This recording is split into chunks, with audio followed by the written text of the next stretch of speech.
भाषण झालं आणि नंतर माझं नाव पुकारलं गेलं. मी म्हटलं महिलांनाही बोलू द्या, ताईंचे अनुभव काय आहेत, त्यांनी कशा पद्धतीने सर्व काम उभं केलं ते सर्वांना ऐकू द्या. त्यानंतर मी म्हटलं अजून कोणाला तरी बोलू द्या, काय तुमच्या मागण्या आहेत, काय अडचणी आहेत, तुमचे अनुभव सांगा, म्हटलं तुम्ही कसं केलं, काय केलं, तुम्हाला काम करताना काय. पण नंतर आता माझ्या लक्षात आलं, मागून अजून 2-3 निरोपाने आम्हालाही बोलायचं, म्हटलं आपला नको. मला माहिती आहे तुम्ही एवढ्या मागण्या करणार आहे, नाही तुम्ही लगेच मॅडम नंतर मीच बोललो असतो.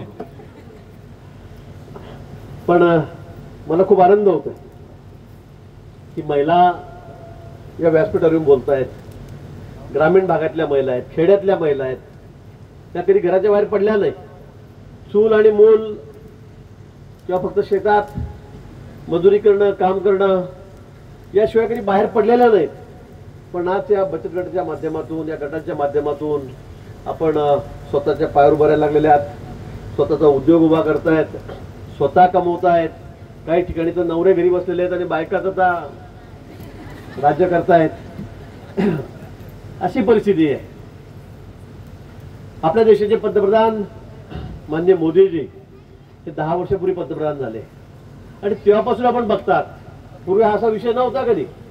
तुम्हाला इतकं कर्ज म्हणजे मला वाटतं की 8,000 कोटी रुपये कर्ज नुसतं मागच्या वर्षी मी ग्रामविकास मंत्री असताना एका वर्षामध्ये दिलं. 8,000 कोटी रुपये कर्ज तुम्हाला त्या ठिकाणी दिलं. आणि बँका मागे लागलेल्या आहेत की बचत गटांना कर्ज घ्या, बचत गटांना कर्ज द्या. का द्या? तर त्या परतफेड 100% करतायत. 100% परतफेड कर्ज तुम्ही बरोबर न चुकता करतात. कुठे तुमचा NPA नाहीये, कोणी कर्ज बुडवत नाही. पण माणसांना कर्ज दिलं आम्हाला की मग मात्र थोडी पंचायत होते बँकांची. तरी आमच्यासारख्या लोकांना गाडी सुद्धा, इनोवा सुद्धा देत नाही पुढाऱ्यांना. तर आमची तर परिस्थिती फारच वाईट आहे. नाही म्हणतात पुढाऱ्यांचं काही खरं नाही म्हणतात, पण इतका विश्वास आमच्यावर त्यांचा त्या ठिकाणी आहे. पण महिलांना कर्ज द्यायला बँका सरसावलेल्या आहेत, पुढे आहेत, अगदी मागे लागून कर्ज देत आहेत. आणि राज्यभरामध्ये, देशभरामध्ये या सगळ्या आपल्या गटाच्या माध्यमातून महिलांचं सक्षमीकरण होतं. मोदीजींनी सांगितलं की महिला या सक्षम झाल्या पाहिजेत, आपल्या पायावर उभ्या राहिल्या पाहिजेत, स्वतःच्या कमवत्या झाल्या पाहिजेत. मग घर चालवणं असेल, मुलाचं शिक्षण असेल, हे सगळं त्यांनी स्वतः केलं पाहिजे. आणि म्हणून मोदीजींनी याला मोठं अर्थसहाय्य, मोठं बळ या सगळ्या योजनांना आपल्याला या ठिकाणी दिलेलं आहे. आम्ही सगळ्या महिला आहे, आम्ही भाड्याने चालू आणि यातून कमाई करू, रेती किती वाहू नका. नाही तर आजकाल मोठे ट्रक पेटीवर जास्त चालत आहेत. तर मला असं वाटतं की आपण सरकार कुठपर्यंत जाऊन महिलांचं बघा सक्षमीकरण करतोय. तर ट्रॅक्टरसाठी तुम्हाला कर्ज दिलं, 7 लाख रुपयाचं ट्रॅक्टर दिलं.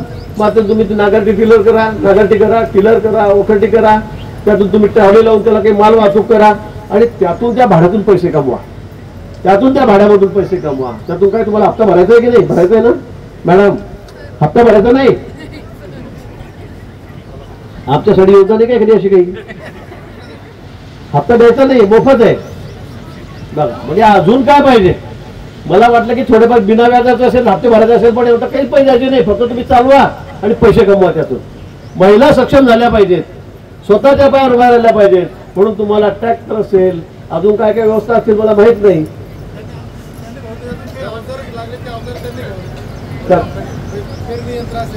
हा फवारणी यंत्र आहेत, टिलर आहेत, नागर आहेत, ट्रॉली पण त्यातून वाहतूक. दुसरं ट्रॅक्टर दिलाय का? नागर ते रोटावेटर, पण ट्रॉली पण द्या नाही खाली. मग त्यातून कमाई करा, त्यातून ट्रॉली घ्या. बरोबर आहे. पण आज जवळपास 7.5-8 लाखापर्यंत साहित्य पूर्ण ट्रॅक्टरचं सेट तुम्हाला मोफत मिळालेला आहे. त्यातून आपण चांगलं काम करू शकतात. गावातल्या लोकांना मी सांगेल की यांचं ट्रॅक्टर सगळीकडे वापरा, भाड्याने दुसरं सांगू नका. यांचा ट्रॅक्टर, बचत गटाचा ट्रॅक्टर मला पाहिजे. आणि मला वाटतं की त्यातून आपलं खरंच यातून खूप भलं होणार आहे, कल्याण होणार आहे. आपण स्वतःच्या पायावर उभे राहणार आहे. 100% घरामध्ये, कोट्यावधी घरामध्ये मोदीजींनी गॅस पोहोचवला. प्रत्येक घरामध्ये गॅस पोहोचवला. तुमची या धुरामधून मुक्तता केली. मध्येच काही ओरडाट झाली, गॅसची किंमत जास्त झाली, गॅसची किंमत जास्त झाली, पुरवठत नाही. आपल्या सरकारने राज्यामध्ये निर्णय घेतला 3 सिलेंडर मोफत. मग मी तुम्हाला सांगतो 3 किंवा 4 सिलेंडर लागतात एका जणाला. सिलेंडर मोफत. आता 3 सिलेंडर मोफत मिळतात की तुम्हाला? नाही का? नाही का मिळत नाही? हा, आणि मला नीट सांगा का मिळत नाही? म्हणून हा, आहे रक्कम मिळते ना तुमच्या अकाउंटला, डायरेक्ट पैसे येत आहेत ते सिलेंडरचे. सिलेंडर घरी येत नाही, तुमच्या अकाउंटवर डायरेक्ट पैसे येत आहेत बँकेमध्ये. आता प्रत्येक महिलांचं त्या ठिकाणी अकाउंट आहे बँकेमध्ये. असा एकही व्यक्ती नाही की त्याचं अकाउंट बँकेमध्ये नाही. हे का नाही आहे? तर सगळ्या सबसिडी तुमच्या नावावर आल्या पाहिजेत. कुठे त्यामध्ये मोठा गफला व्हायला नको, मध्ये कुठेतरी पैसे खायला नको, कोणी दलाल तयार व्हायला नको. आणि म्हणून तुमच्या लाडक्या बहिणीचे पैसे असतील तुमच्या खात्यावर येतात की नाही? तुम्ही शेतकरी आहात, आपल्या घरी थोडीफार शेती आहे, 2 एकर 4 एकर 5 एकर, 1200 रुपये महिन्याला घरी येत आहेत की नाही? सगळ्यांच्या घरी येत आहेत. पण ते शेतकऱ्यांना सुद्धा 1200 रुपये मिळत आहेत, महिलांना त्या ठिकाणी 1500 रुपये त्या ठिकाणी मिळत आहेत. गॅस सिलेंडरची सबसिडी मी तपासून बघतो बरं, कोणाची कमी जास्त असतील तर. पण ती 3 सिलेंडरची सबसिडी तुम्हाला आता घरपोच त्या ठिकाणी येते. पण त्या सगळ्या पद्धतीने आता भांडे वाटायला आले. तुमच्याकडे भांड्याची नोंदणी केली का तुम्ही?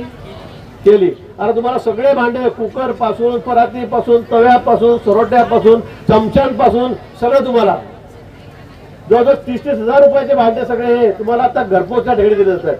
जे कारागीर आहेत त्यांना पेट्या दिल्या जात आहेत, त्याच्यावर त्यांचं सगळं साहित्य दिलं जातं, त्याचं कारागिरीकडे येतं. डबा असेल मध्यान्ह जेवण, दुपारी कामगार करतो असेल, बिल्डिंग बांधतोय, कामं करतोय, मजुरी करतोय, डायरेक्ट त्याच्या कामापर्यंत जाऊन त्याला डबा देण्याचं काम हे सरकार त्या ठिकाणी करतंय. मला वाटतं पूर्वी कधी नव्हतं. मोठं लागे पूर्वी सगळे नवऱ्याच्या पुढे सगळं द्या त्याले तू घुसफुस करायचा, म्हणून झालं काही पैसे दे म्हणायचो. आता नवरा झाला की संध्याकाळी म्हणतो देणं मला काही चहा पाणी घेणं पडतं बाहेर. काय म्हणजे चहा पाणीच म्हणतो मी, दुसरं नाही म्हणतं. चहा पाणी लागतं, काही लागतं, द्या पैसे मला. आता नवरा आपल्या पुढे हात पसरायला लागलेला आहे, अशी परिस्थिती आलेली आहे. किती वस्तुस्थिती आहे, ही वस्तुस्थिती आहे. आणि यातून आपण बघितलं असेल की महिला आता किती सक्षम होत चाललेला आहे. याचा मागचा हेतू एकच आहे की महिला स्वबळावर उभ्या राहिल्या पाहिजेत, स्वतःच्या पायावर उभ्या राहिल्या पाहिजेत, त्या कर्तबगार झाल्या पाहिजेत. त्यासाठी सगळ्या या योजना आहेत. आणि म्हणून या सगळ्या योजनांचा आपण पुरेपूर उपयोग घ्यावा. आणि ताईंनी जसं आपलं साम्राज्य उभं केलेलं आहे तसं सगळ्यांनी आपण विचार करा की मी काय करू शकत नाही. मी 1-2 वर्षापूर्वी ताईंच्या पुढे जाईल, मी सुद्धा त्यांच्यासारखं चांगलं काम करेल. प्रामाणिकपणे काम करा, प्रामाणिकपणे काम करा. कर्ज भेटलंय त्याचा उपयोग त्याच कामासाठी करा. निश्चित तुम्हाला यश मिळल्याशिवाय राहणार नाही. आणि आता तर आम्ही तालुक्यावर जिल्ह्यावर जे मार्केट करतो आहोत त्यातून आपल्या मालाला चांगली किंमत मिळेल, चांगली आपल्याला त्याच्याकडून मागणी मिळेल. आणि त्यातून निश्चित आपला मोठा उद्धार त्या ठिकाणी होणार आहे. आर्थिक सक्षमीकरण त्यातून होणार आहे. आपण आर्थिक सक्षम अधिकारी होणार आहेत. त्यासाठी मनापासून मी आपल्या सर्वांना शुभेच्छा देतो.